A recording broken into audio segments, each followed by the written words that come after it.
Il y a quelque chose que personne ne te dit sur les empathes blessés, pas les coachs, pas les thérapeutes bien intentionnés, pas les articles de développement personnel qui te promettent que tu vas guérir et briller.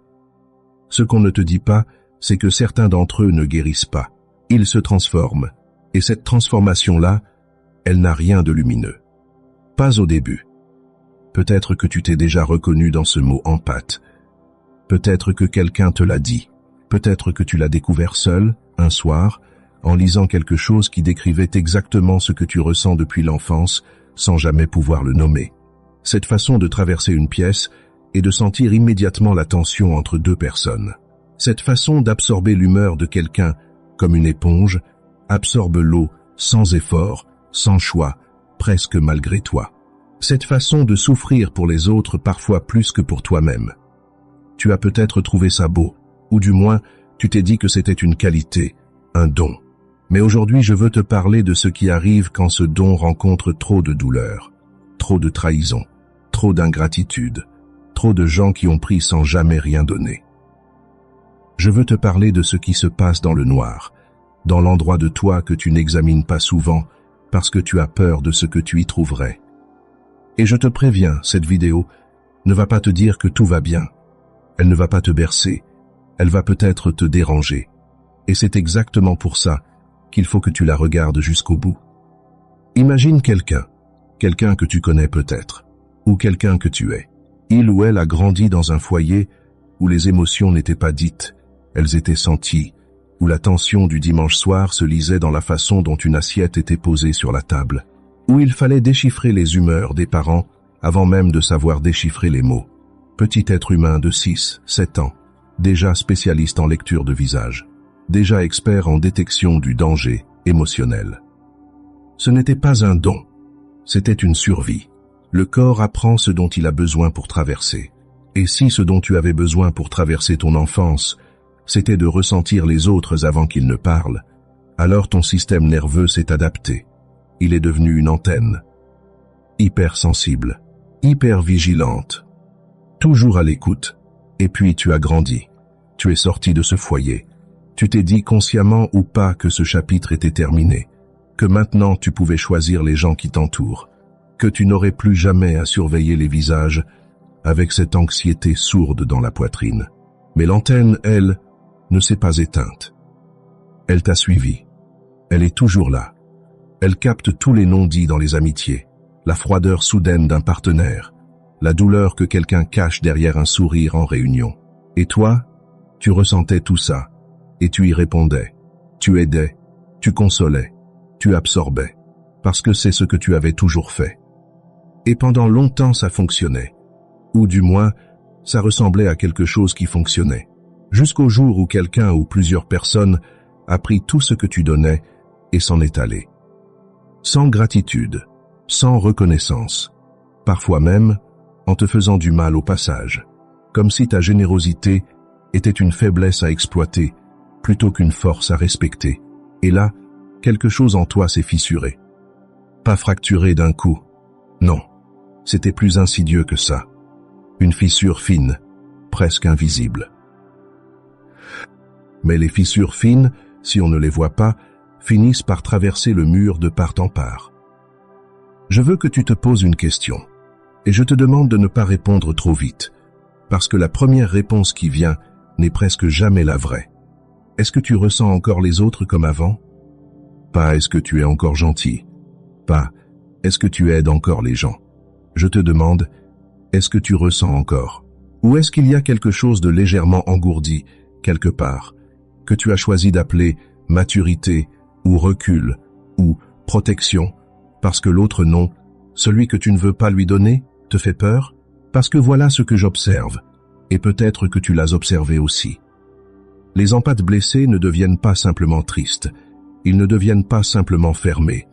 Il se passe quelque chose de beaucoup plus complexe, beaucoup plus étrange, que personne ne décrit vraiment. Certains d'entre eux commencent à utiliser leurs dons à l'envers. Ils continuent à lire les gens, parfaitement, avec une précision chirurgicale. Mais au lieu de cette lecture au service de la connexion, elle devient au service de quelque chose d'autre, de plus froid. Ils commencent à voir les vulnérabilités des gens et à s'en méfier. Ou pire, à s'en éloigner avant même que la relation ne commence. Ou dans les cas les plus sombres, à les utiliser. Pas parce qu'ils sont mauvais, mais parce qu'ils ont appris. Ils ont appris que leur sensibilité était dangereuse. Alors ils l'ont mise dans une cage. Et dans cette cage, quelque chose a muté. Est-ce que tu vois où je veux en venir? Est-ce que tu as déjà rencontré quelqu'un qui était visiblement, fondamentalement, quelqu'un de profondément sensible et qui se comportait pourtant avec une froideur désarmante, qui semblait parfaitement capable de te comprendre et qui choisissait néanmoins de ne rien faire de cette compréhension? Il y a un nom pour ce que certains empathes deviennent quand ils ont été trop blessés. Mais avant de te le dire, il faut que tu comprennes ce qui se passe dans le souterrain. Il existe une image que j'ai toujours trouvée perturbante. Imagine une maison, belle de l'extérieur, ordonnée, présentable. Mais sous cette maison, il y a une cave. Et dans cette cave, des années de choses qu'on n'a pas voulu regarder. Des émotions non traitées, des colères ravalées, des deuils jamais faits, des besoins niés. Tout ce qu'on a mis là, parce que c'était trop lourd à porter à la lumière du jour. La plupart des gens ont cette cave. Mais chez l'empathe blessé, cette cave est particulière, parce qu'il n'y a pas seulement ses émotions à lui. Il y a aussi toutes celles qu'il a absorbées des autres pendant des années sans les digérer. Les chagrins de sa mère, la colère de son père, la honte de son meilleur ami, la peur de son partenaire. Il les a prises, il les a portées, cru que c'étaient les siennes. Et un jour, la cave est pleine. Il n'y a plus de place, et les portes, qui séparaient la cave du reste de la maison, commencent à grincer.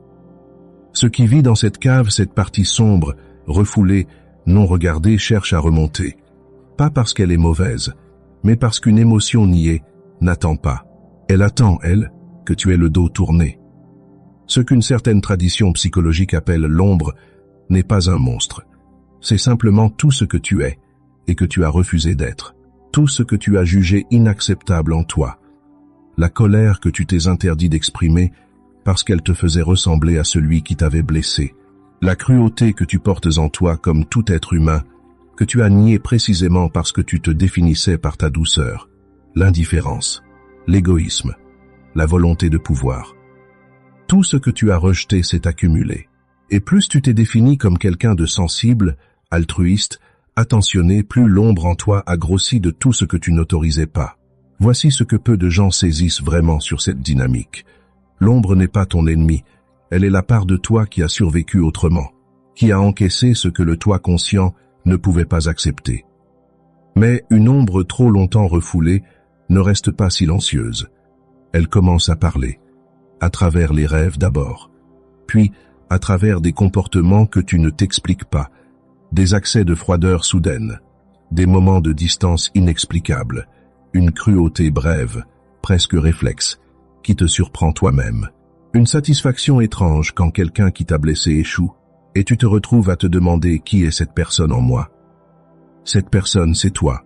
C'est la partie de toi qui a appris à ne plus faire confiance, à ne plus se donner, à se protéger à n'importe quel prix, même le prix de ta propre humanité. Mais il y a quelque chose que l'on dit encore moins. L'empathe trop blessé ne se contente pas de développer une ombre plus lourde. Il développe quelque chose que j'appellerais une empathie inversée. Et cette notion, je ne l'ai pas trouvée dans un manuel. Je l'ai observée dans des témoignages, dans des patterns, dans des histoires de gens qui m'ont dit, avec une honte profonde, je comprends trop bien les gens désormais, et ça m'a rendu cruel. L'empathie normale, tu la connais. C'est la capacité de ressentir ce que l'autre ressent, de le comprendre de l'intérieur, d'être touché par sa réalité. L'empathie inversée, c'est la même compétence, la même précision de lecture, la même finesse de perception, mais utilisée non plus pour se connecter, mais pour se défendre, pour anticiper la trahison avant qu'elle arrive, pour identifier les failles dans les gens et s'en tenir à l'écart, pour savoir exactement quoi dire, pour créer de la distance sans avoir l'air de le faire. C'est l'empathe qui est devenu stratège malgré lui. Et la chose terrifiante, c'est qu'il est très bon à ça, parce qu'il a passé toute sa vie à décoder les humains. Il n'a pas perdu cette capacité, il l'a réorientée. Et souvent, il ne s'en rend même pas compte. Il appelle ça de la sagesse, de la lucidité. Il dit « J'ai appris à voir les gens tels qu'ils sont vraiment », ce qui est vrai. Mais voir les gens tels qu'ils sont vraiment, sans plus être capable de les aimer quand même, ce n'est plus de la sagesse. C'est une armure qui s'est transformée en prison. Voici ce que personne ne te dit. La transformation de l'empathe blessé n'est pas une régression, ce n'est pas une destruction, c'est une métamorphose incomplète. Laisse-moi t'expliquer avec cette image. Imagine une chrysalide. À l'intérieur, pendant la transformation, il n'y a pas deux états séparés, la chenille d'un côté, le papillon de l'autre. Il y a un état intermédiaire, presque liquide, où les structures anciennes se dissolvent avant que les nouvelles se forment. Un état où, si tu ouvrais la chrysalide trop tôt, tu ne trouverais pas quelque chose de reconnaissable, ni chenille, ni papillon. Juste une matière en transition, incertaine, potentiellement capable de tout. L'empathe trop blessé est dans cet état liquide. Il n'est plus ce qu'il était, pas encore ce qu'il pourrait être. Et dans cet espace intermédiaire, quelque chose d'ambigu est possible. Le chemin vers quelque chose de plus profond, de plus solide, de plus authentiquement humain, ou le chemin vers quelque chose de plus fermé, de plus froid, de plus calculé. Et la direction que prend cette transformation dépend d'une seule chose. Est-ce qu'il regarde dans sa cave ou est-ce qu'il continue à enfermer la porte? L'idée que je veux te laisser ici, et que tu entendras rarement formuler ainsi, c'est celle-ci. La blessure de l'empathe n'est pas dans ce qu'on lui a fait. Elle est dans le contrat qu'il a passé avec lui-même pour ne plus jamais que ça lui arrive. Ce contrat ressemble à de la protection. Il ressemble à de la sagesse. Il ressemble à de la maturité. Mais c'est une capitulation déguisée. C'est lui qui dit à sa propre sensibilité « Tu es dangereuse. Je vais t'enfermer. » Et en l'enfermant, il pense se protéger. Mais ce qu'il protège en réalité, c'est sa blessure. Il la garde intacte. Il la met sous verre. Il en fait quelque chose de sacré parce qu'il ne sait plus qui il est sans elle. Et c'est là où ça devient vraiment troublant. Parce que l'identité empathe blessée peut devenir elle aussi un piège, une cage dorée. Un récit sur soi-même tellement puissant qu'on commence à recruter des gens dans sa vie qui confirment ce récit. On attire inconsciemment des personnes qui vont prendre, qui vont décevoir, qui vont partir parce que ça confirme ce qu'on sait déjà. Que le monde n'est pas sûr. Que la sensibilité est une faiblesse. Que donner, ça fait mal. Et alors on a raison. Encore et encore. On accumule des preuves. On bâtit un dossier contre la connexion. Il y a un mot pour cet automatisme inconscient qui nous fait reproduire les mêmes dynamiques douloureuses. Ce mot vient de la même tradition psychologique que tout ce dont on a parlé ce soir. Ce mot, c'est la compulsion de répétition. On rejoue la scène originelle, encore et encore, non pas parce qu'on aime souffrir, mais parce que cette souffrance est familière. Et le cerveau humain, notre cerveau à toi et à moi, préfère la souffrance connue au bonheur inconnu. C'est peut-être la chose la plus difficile à accepter dans toute cette histoire. Mais je t'ai dit qu'il y avait deux chemins dans la chrysalide. Parlons de l'autre. Parce qu'il existe des empathes blessés qui ont traversé le feu vraiment traversé, pas contourné, et qui en sont sortis différents.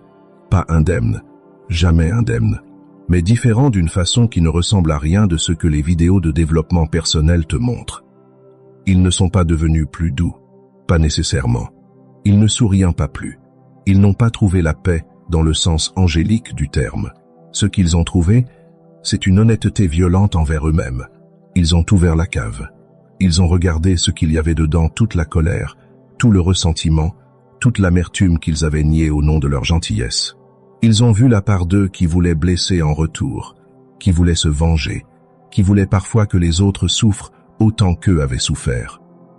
Et au lieu de fuir cette part, ils l'ont intégrée, pas légitimée. Intégrée. La nuance est immense. Intégrer l'ombre, ce n'est pas lui donner le pouvoir d'agir, c'est lui donner le droit d'exister. C'est lui dire oui, tu es là, je te vois. Tu n'as pas à te cacher. Et précisément parce que je te vois, je peux choisir ce que je fais de toi. Un empathe qui a intégré son ombre n'est plus naïf. Il n'est plus la proie idéale. Il ne donne plus par peur du conflit. Il ne dit plus oui quand il pense non. Il n'absorbe plus la douleur des autres comme si c'était la sienne. Mais il peut encore ressentir, vraiment ressentir, pas de derrière une vitre, directement. Et ça, cette combinaison de lucidité et de capacité à rester ouvert, c'est l'une des formes d'intelligence émotionnelle les plus rares qui existent. Alors laisse-moi te poser la question que tu n'attendais probablement pas. Et si ta blessure n'était pas ce qui t'a brisé?